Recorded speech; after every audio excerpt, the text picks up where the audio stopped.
Chapter 13, Newton's Theory of Gravity. In this chapter, you will learn to understand the motion of satellites and planets. Content.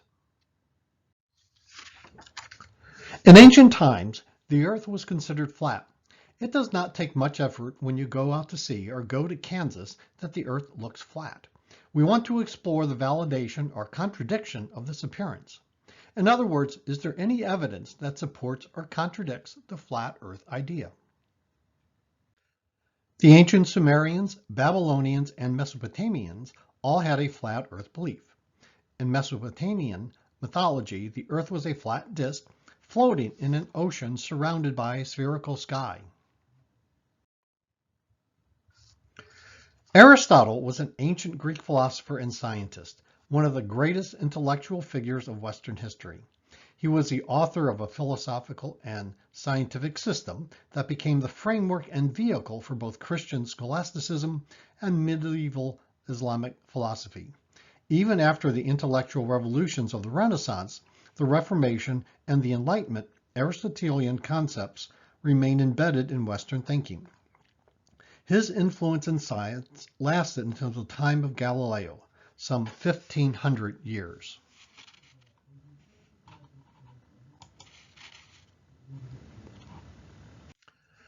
Aristotle argued that there were four fundamental elements: fire, air, water, and earth. In Aristotle's system, there is no such thing as void space. All space was filled with some combination of these elements. According to Aristotle, the lighter substances moved away from the center of the universe, and the heavier elements settled into the center. While these elements attempted to sort themselves out to achieve this order, most of its experience involved mixed entities. In this system, the entire universe was part of a great sphere. The sphere was split into two sections, an outer celestial realm and an inner terrestrial one. The dividing line between the two was the orbit of the moon. While the earth was a place of transition and flux, birth and death, the heavens were unchanging. Aristotle posited that there was a fifth substance, the quintessence, that was the heavens were made of, and that the heavens were a place of perfect spherical motion. Aristotle presented three important pieces of evidence supporting a spherical Earth. No matter where a lunar eclipse is seen or where the observer is, the shadow of the Earth on the moon is always circular. What shape always casts a circular shadow? Of course, it is a sphere. His second piece of evidence, that the masts of the ships were the first to be seen when a ship was approaching a harbor and the last to disappear when leaving. Likewise, the tops of the buildings are the only parts seen at great distances from a city. Finally, travelers going south see southern constellation rise higher above the horizon and Polaris, the North Star, move closer to the horizon. The opposite is true when the traveler goes north. It was well known over 2,000 years ago the Earth was a sphere. And these people are just wrong. Aristarchus of Samos was an ancient Greek mathematician, astronomer, and cosmologist. He maintained that Earth rotates on its axis and revolves around the sun. The Greek philosopher Cleanthes, the Stoic, declared that Aristarchus ought to be indicted for impiety, for putting into motion the hearth of the universe. Using geometry, Aristarchus showed that the sun is between 18 and 20 times farther away from the Earth than the moon. It is actually about 390 times. He found the moon diameter to be between 0.32 and 0.40 times the diameter of the Earth, and the sun's diameter to be between 6.3 and 7.2 times the diameter of the Earth. The diameters of the moon and the sun compared with the Earth are actually 0.27 and 109 respectively. We cannot fault him for his poor measurement instruments. The sun, moon, and stars all have simple movements in the sky, consistent with an Earth-centered system. They seem to orbit the Earth in circles. Mercury, Venus, Mars, Jupiter, and Saturn have more complex motion. They move with respect to the fixed stars. They change their brightness over the course of their orbit.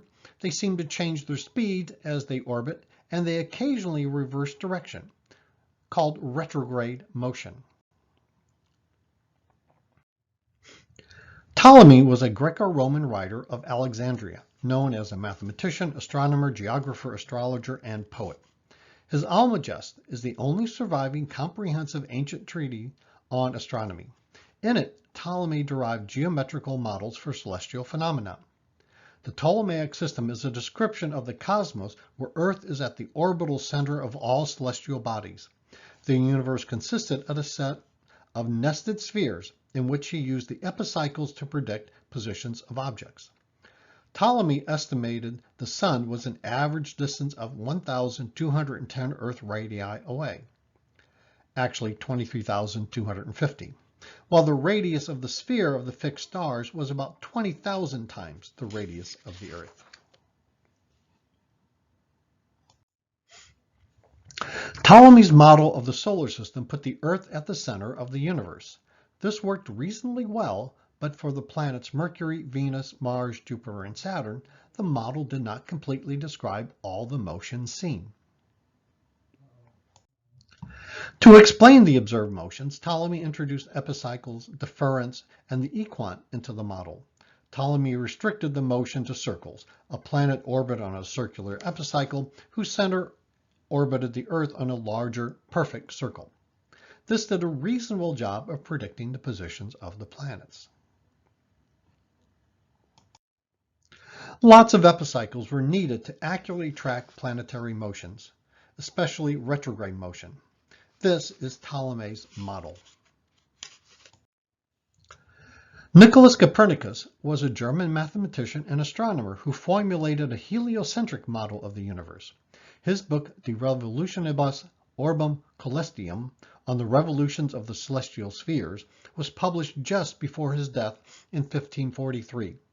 Copernicus marks the beginning of the Copernican revolution, and more importantly, the scientific revolution.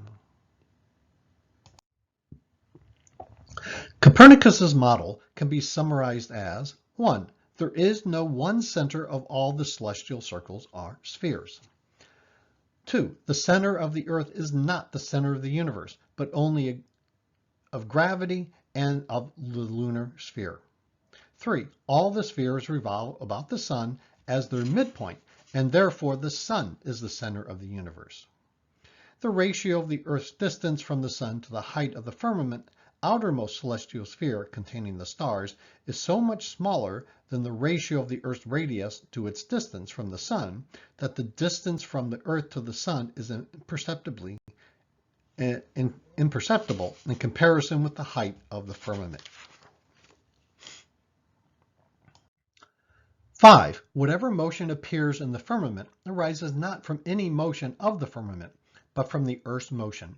The Earth, together with its circumjacent elements, performs a complete rotation on its fixed poles in a daily motion, while the firmament and the highest heaven abide unchanged. 6. What appear to us as motions of the Sun arise not from its motion, but from the motion of the Earth and our sphere, which we revolve about the Sun like any other planet. The Earth has, then, more than one motion. 7. The apparent retrograde and direct motion of the planets arises not from their motion, but from the Earth's. The motion of the Earth alone, therefore, suffices to explain so many apparent inequalities in the heavens. The Copernican model has the Sun at the center of the solar system and all the objects in the correct order. However, the orbits still had to be perfect circles, which also required the use of epicycles, but not as many as needed in the Ptolemaic model.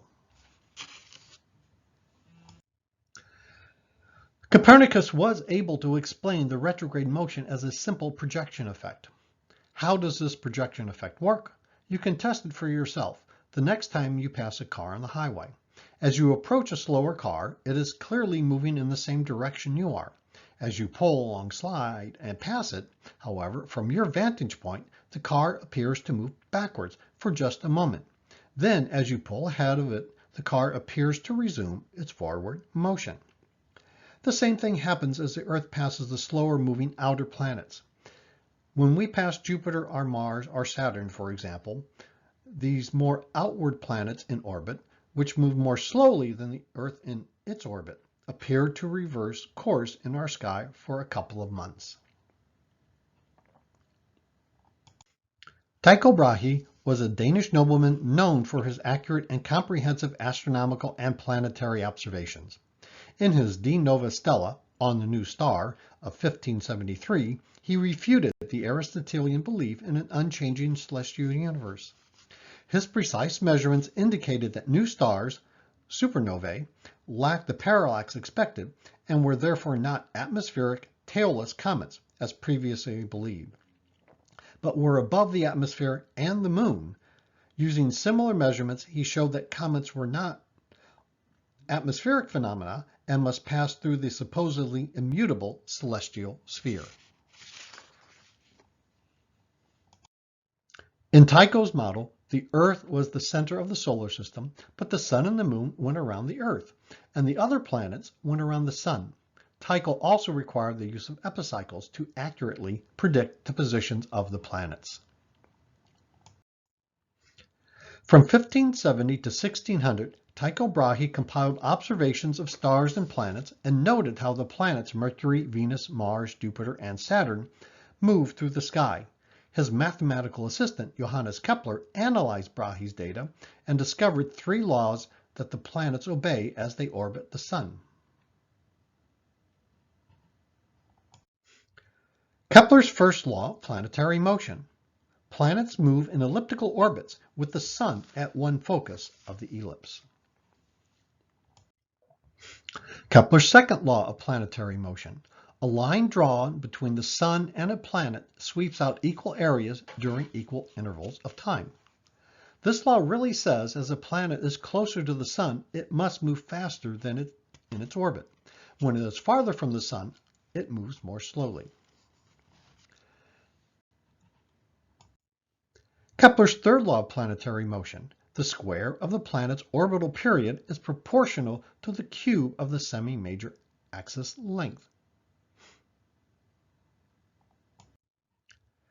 Kepler also stated that a circular orbit is a special case of an elliptical orbit. Kepler had no reason why his 3 laws of motion worked. They were a set of empirical observations. The explanation of Kepler's laws fell upon Isaac Newton and his laws of motion. Legend has it that Newton saw an apple fall from a tree, and it occurred to him that the apple was attracted to the center of the Earth. If the apple was so attracted, why not the moon? Newton posited that gravity is a universal attractive force between all objects in the universe. Newton discovered the law of centripetal motion. Since the moon traveled on a circular orbit, or nearly so, about the Earth, there must be a force accelerating the moon towards the Earth. If we use the force of gravity, mg, and equate it to the centripetal force, we can solve for the period of the moon's orbit. This came out to almost 11 hours. This is a far cry from the 27 days that we observe. The acceleration of the moon cannot be 9.8 meters per second squared. Inverting the problem, we can solve for the acceleration of gravity at the moon, and Newton found 0.00272 meters per second squared. If we compare the acceleration of gravity at the moon and the surface of the Earth, we get a ratio around 3,600. Newton knew that the distance between the Earth and the moon was 60 Earth radii. Since 60 squared is equal to 3,600, Newton concluded that the gravitational acceleration and the gravitational force falls off as 1 over r squared. Newton also concluded that the force depends on the masses of both objects. Newton's law of gravity. If 2 objects with masses m1 and m2 are a distance r apart, the objects exert an attractive force on each other of magnitude g m1 m2 over r squared. The forces are directed along the straight line joining the two objects. The constant g, called the gravitational constant, is a proportionality constant necessary to relate the masses, measured in kilograms, to the force measured in newtons. Strictly speaking, Newton's law of gravity is valid only for particles. However, Newton was able to show that this equation also applied to spherical objects, such as planets, if r is the distance between centers. The gravitational force is an inverse square force. Doubling the distance between the masses causes the force to decrease by a factor of 4.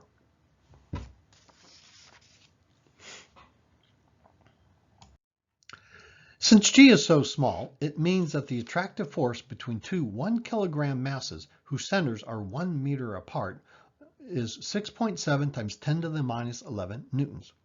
This is 100 billion times weaker than the force of gravity from the Earth on either of the masses. Although weak, gravity is a long-range force. Gravity keeps the Earth orbiting the Sun and the solar system orbiting the center of the Milky Way galaxy.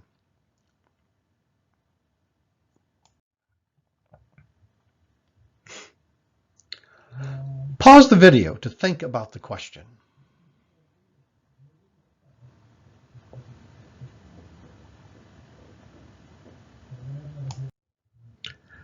The answer is C. This is simply Newton's third law of motion.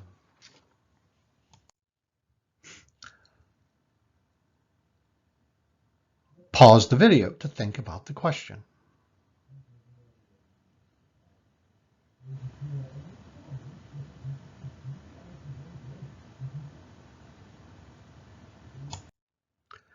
The answer is A. Gravity is a 1 over r squared force. Double the distance and the force decreases to 1/4 the original value.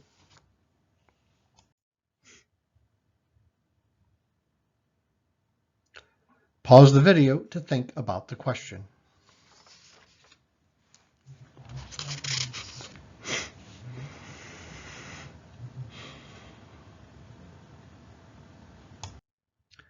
The answer is A. The force between the 5m and the 2m objects, a distance of 4 units apart, is 5/8 gm squared, directed to the left.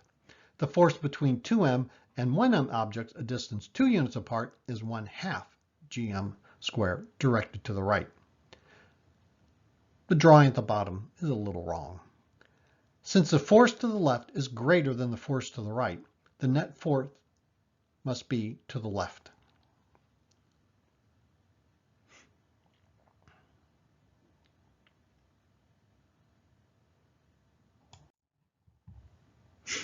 The centers of a 10 kilogram lead ball and a 100-gram lead ball are separated by 10 centimeters. What gravitational force does each exert on the other? What is the ratio of this gravitational force to the gravitational force of the Earth on the 100-gram ball? G is given. Pause the video to work on the problem.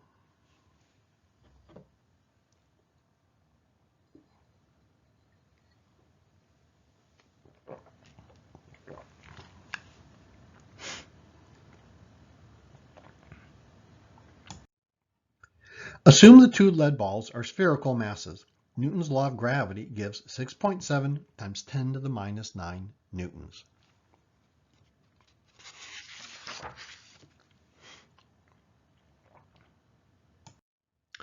The ratio of the above gravitational force to the gravitational force on the 100-gram ball is 6.8 times 10 to the minus 9.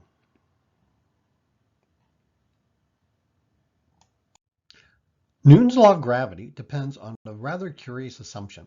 The concept of mass was introduced in Chapter 5 by considering the relationship between force and acceleration. The inertial mass of an object, which is the mass that appears in Newton's second law, is found by measuring the object's acceleration, a, in response to any force, F, acting on that object. The quantities m1 and m2 in Newton's law of gravity are being used in a very different way. Masses m1 and m2 govern the strength of the gravitational attraction between two objects. The mass used in Newton's law of gravity is called the gravitational mass. The gravitational mass of an object can be determined by measuring the attractive force exerted on it by another mass m, a distance r away. The gravitational mass is then r squared times the force m on m divided by g times m. These are two very different concepts of mass, yet Newton, in his theory of gravity, asserts that the inertial mass in his second law is the same mass that governs the strength of the gravitational attraction between the two objects. The assertion that the gravitational mass is equal to the inertial mass is called the principle of equivalence. This very simple concept leads to the development of Einstein's theory of general relativity.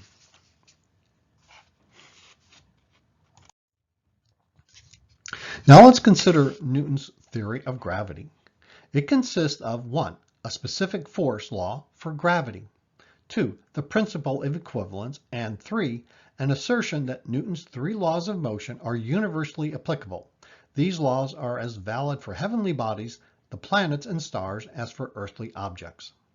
The last point is a break from Aristotle, who stated that motion of earth and the motion of heavens were very different concepts.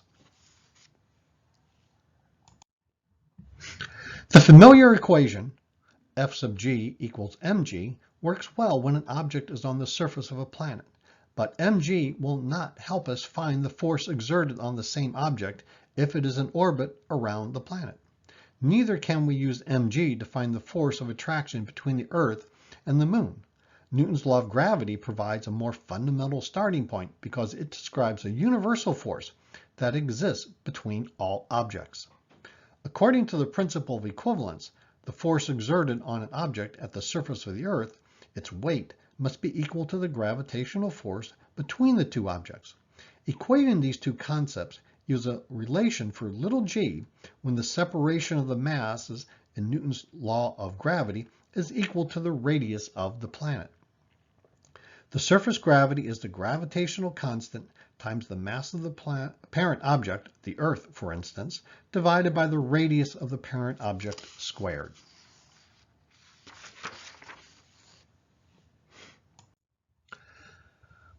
Knowing the mass and radius of Mars allows us to calculate the surface gravity on the surface of Mars. The surface gravity on Mars is less than half that of Earth. If you weigh 150 pounds on Earth, you weigh 38 pounds on Mars, but your mass has not changed.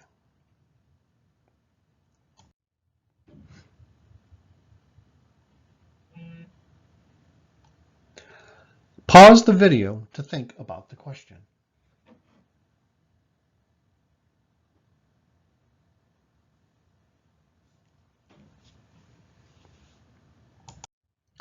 The answer is B, as can be seen by the calculations on the page.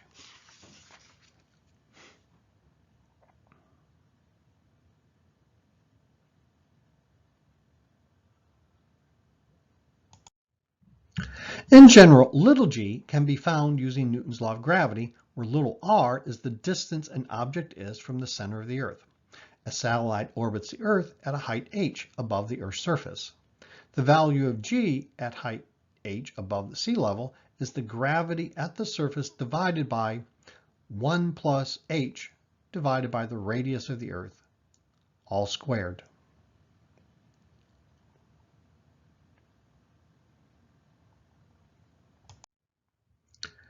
Table 13.1 shows the variation of little g with height above the ground. The acceleration of gravity at the space station is not drastically smaller than at the surface of the Earth, but the astronauts are in a state of constant freefall, giving them a sense of weightlessness.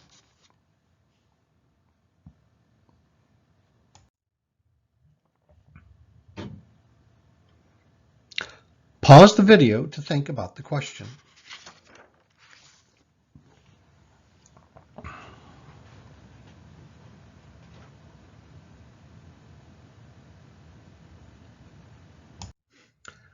The answer is E. The freefall acceleration of a satellite, such as a space station, is only slightly less than the ground level value.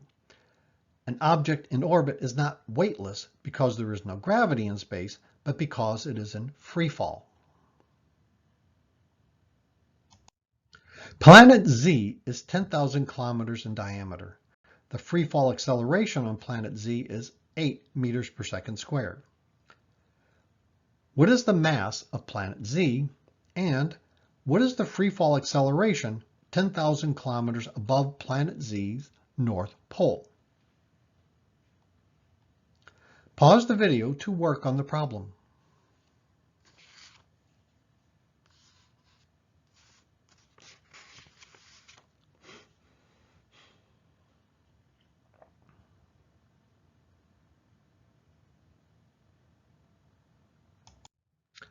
Model planet Z as a spherical mass and use little g formula to determine a mass of 3 times 10 to the 24 kilograms.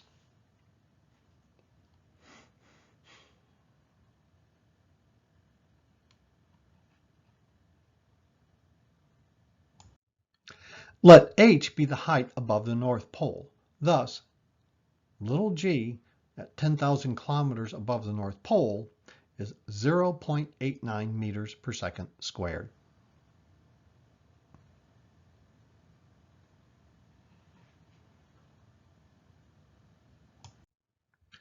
Gravity is a conservative force. Both the momentum and the mechanical energy of the system M1 and M2 are conserved. The definition of potential energy is defined as the work done by a conservative force as a particle moves from position I to position F.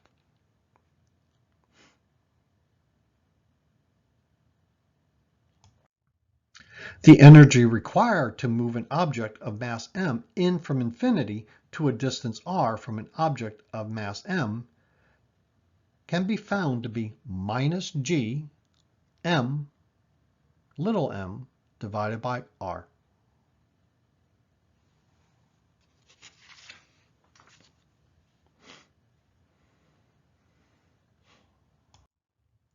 When two isolated masses m1 and m2 interact over large distances, they have a gravitational potential energy of minus g m1 m2 divided by r, where we have chosen the 0 point of potential energy at r equal infinity, where the masses will have no tendency or potential to move together.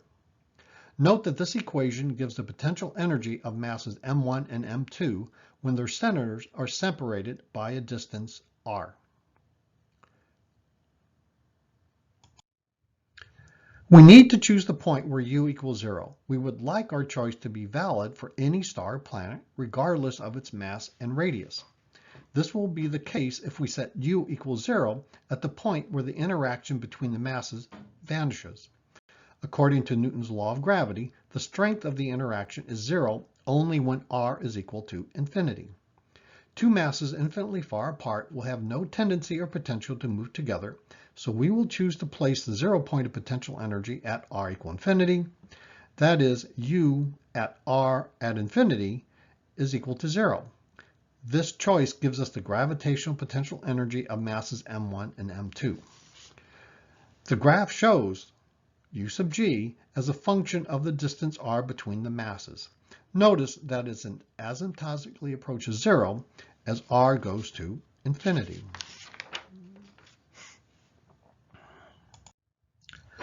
It may seem disturbing that the potential energy is negative, but we encountered similar situations in Chapter 10.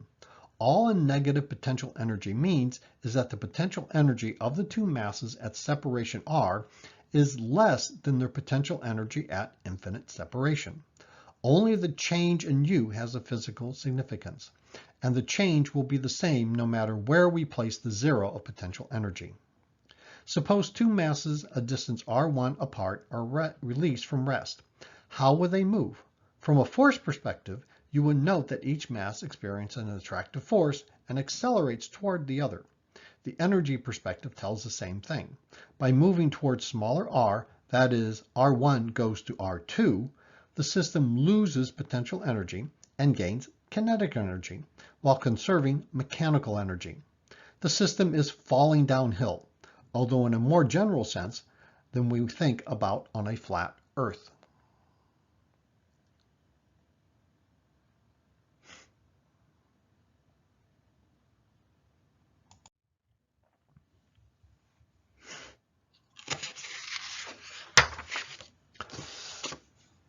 Pause the video to think about the answer.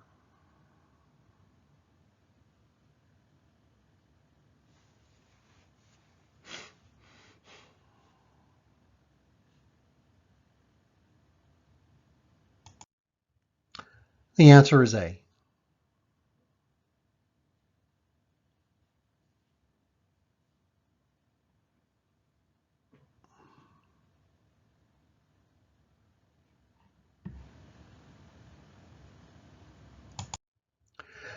A 1,000 kilogram rocket is fired straight away from the surface of the Earth. What speed does the rocket need to escape from the gravitational pull of the Earth and never return? Assume a non-rotating Earth. In a simple universe consisting of only the Earth and the rocket, an insufficient launch speed will cause the rocket eventually to fall back to Earth. Once the rocket finally slows to a halt, gravity will ever so slowly pull it back. The only way the rocket can escape is to never stop, v equals 0, and thus never have a turning point. That is, the rocket must continue moving away from the Earth forever. The minimum launch speed for the escape, which is called the escape speed, will cause the rocket to stop, v equals 0, only as it reaches r equals infinity. Now, infinity, of course, is not a place, so a statement like this means that we want the rocket speed to approach v equals 0 asymptotically as r goes to infinity.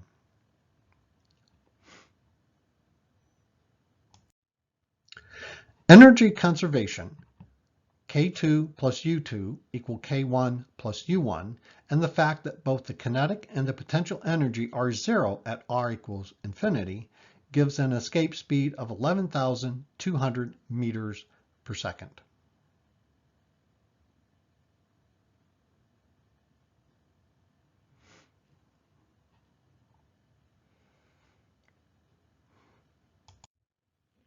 Consider a mass at distance y above the surface of the Earth. If y is very small compared to the radius of the Earth, we can use the binomial approximation to show that u sub g equals u0 plus mgy. Set u0 equals 0, and this is our familiar formula for the gravitational potential energy at the surface of the Earth, mg times y.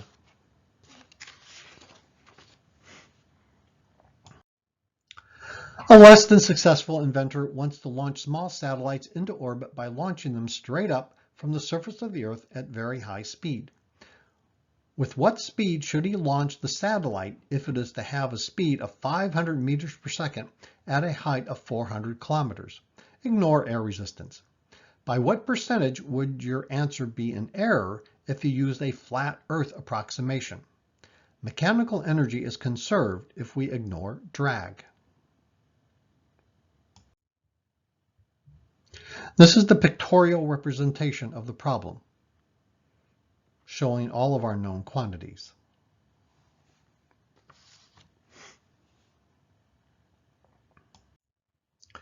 Although the height is exaggerated in the figure, 400 kilometers equal 400,000 meters is high enough that we cannot ignore the Earth's spherical shape.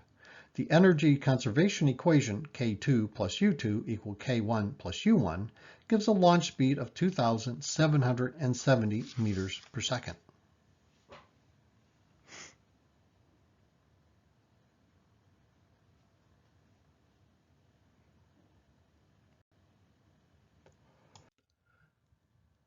The calculation is the same in a flat Earth approximation, except that we use for the gravitational potential energy mgy. The flat Earth value of 2,840 meters per second is 70 meters per second too big. The error as a percentage of the correct 2,770 meters per second is 2.5%. Take that, flat earthers. The figure shows a massive body, capital M, such as the Earth or the Sun, with a lighter body, little m, orbiting it. The lighter body is called a satellite, even though it may be a planet orbiting the Sun. For circular motion, where the gravitational force provides the centripetal acceleration of v squared over r, Newton's second law for the satellite gives that g times capital M, little m over r squared equals little m v squared over r. A satellite must have this specific speed, square root of g m over r, in order to have a circular orbit of radius r about the larger mass m. If the velocity differs from this value, the orbit will become elliptical rather than circular. Notice that the orbital speed does not depend on the satellite's mass, little m.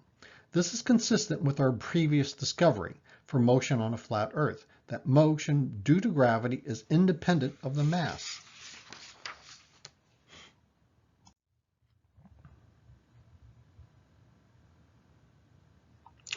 Pause the video to think about the question.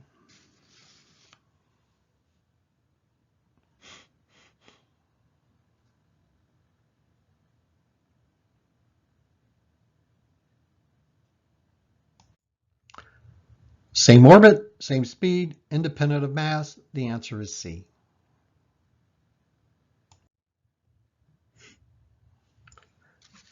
Pause the video to think about the question.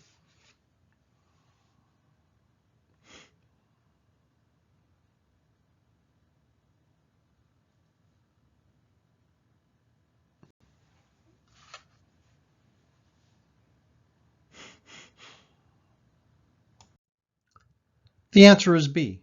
Kepler's second law states that the period squared is equal to the average distance cubed. The period is shorter for objects closer to the parent body.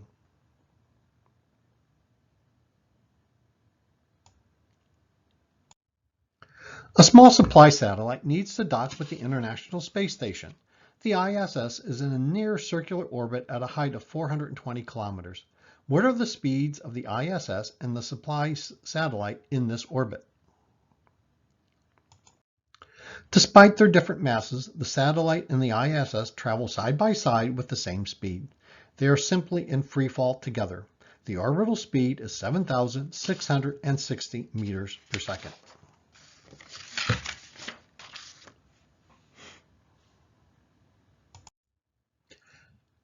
Recall Kepler's third law of planetary motion. An object in uniform circular motion has a speed 2 pi r over the period. From Newton's law of gravity, the orbital speed is the square root of gm over r. Solving for the period, then clearing the square, yields a relationship between the period squared and the distance cubed. This is Kepler's third law of planetary motion, explained by Newton's law of gravity.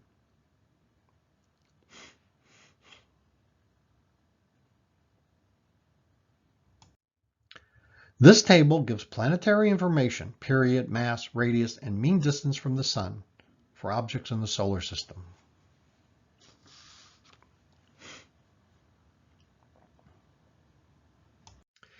In recent years, astronomers have discovered thousands of planets orbiting nearby stars. They are called extrasolar planets. Suppose a planet is observed to have a 1,200-day period as it orbits a star at the same distance that Jupiter is from the Sun. What is the mass of the star in solar masses? One solar mass is defined to be the mass of the Sun. Here day means Earth days, as used by astronomers to measure the period. Thus the planet's period in SI units is 1,200 days is 1.037 times 10 to the 8th seconds. The orbital radius is that of Jupiter, which we can find in table 13.2 to be 7.78 times 10 to the 11 meters. Solving equation 13.25 for the mass of the star gives 13 solar masses.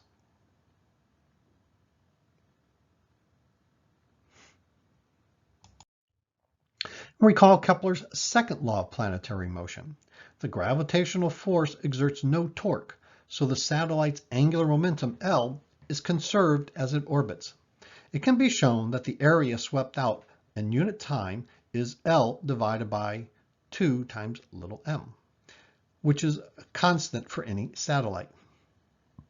Conservation of angular momentum gives Kepler's second law of planetary motion. Likewise, Kepler's first law, objects move in ellipses, are also a consequence of Newton's law of gravity.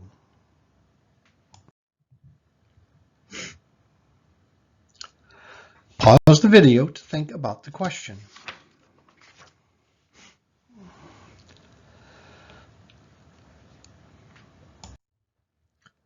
The answer is A. Closer to a planet has larger velocity. This is from Kepler's second law. We know that for a satellite in circular orbit, its speed is related to the size of its orbit by v squared equal gm over r. The satellite's kinetic energy is thus g capital M little m over 2r. The kinetic energy is the negative of 1/2 of the gravitational potential energy. If k and u do not have this relationship, then the trajectory will be elliptical rather than circular. So the mechanical energy of a satellite in a circular orbit is always 1/2 the gravitational potential energy.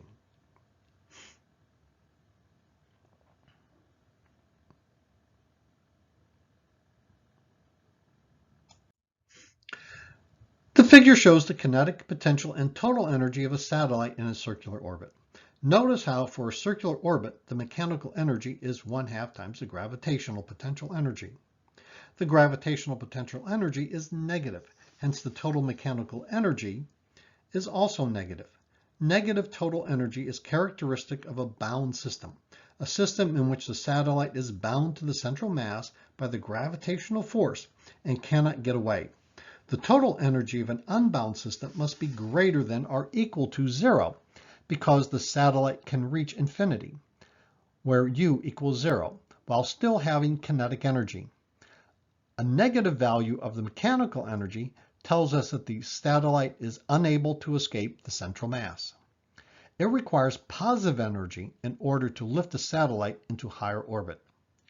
Artificial satellites are raised to higher orbits by firing their rocket motors to create a forward thrust. This force does work on the satellite, and the energy principle of Chapter 10 tells us that this work increases the satellite's energy. Thus, the energy to lift a satellite into a higher orbit comes from the chemical energy stored in rocket fuel. How much work must be done to boost a 1,000 kilogram communication satellite from a low Earth orbit with h equals 300 kilometers to a geosynchronous orbit?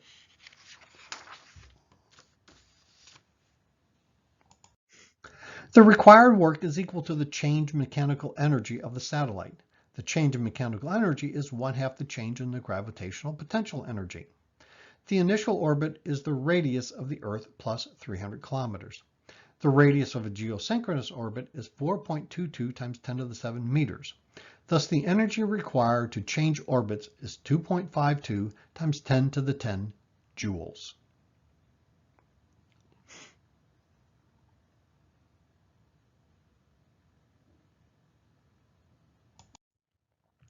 A proposed space elevator would consist of a cable stretching from the Earth's surface to a satellite, orbiting far in space.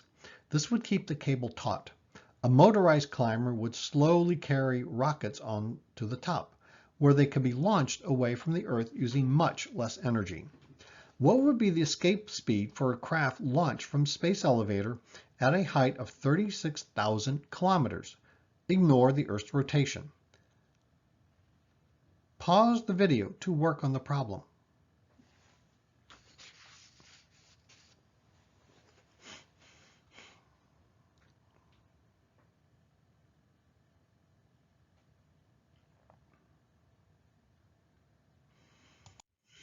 Assume the Earth is spherical and the space elevator launching pad is 36 kilometers from the center of the Earth. In addition to the radius of the Earth, we use h, the height above the Earth. The escape speed then is 4.3 kilometers per second. The figure shows the steps involved to lift a satellite to a higher circular orbit. The first kick increases the kinetic energy without increasing the potential energy, so K is not minus 1/2 U sub G, and the orbit is elliptical. The satellite then slows down as R increases. The second kick increases K again so that K is equal to minus 1/2 U sub G, and the orbit is now circular.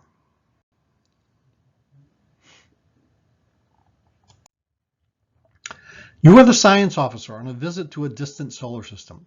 Prior to landing on a planet, you measure its diameter to be 1.8 times 10 to the 7 meters and its rotation period to be 22.3 hours. You have previously determined that the planet orbits 2.2 times 10 to the 11 meters from its star with a period of 402 Earth days. Once on the surface, you find that the free fall acceleration is 12.2 meters per second squared. What is the mass of A, the planet, and B, the star? Pause the video to work on the problem.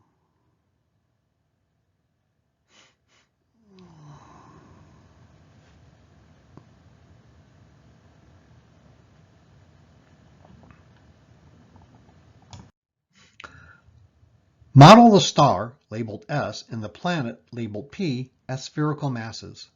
From the planet's acceleration due to gravity, we find its mass to be 1.5 times 10 to the 25 kilograms.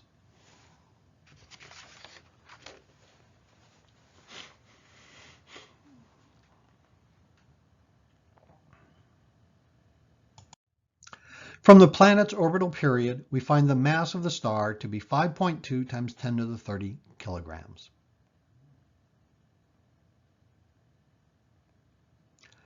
This ends our discussion on Chapter 13. The lecture notes can be found on Canvas.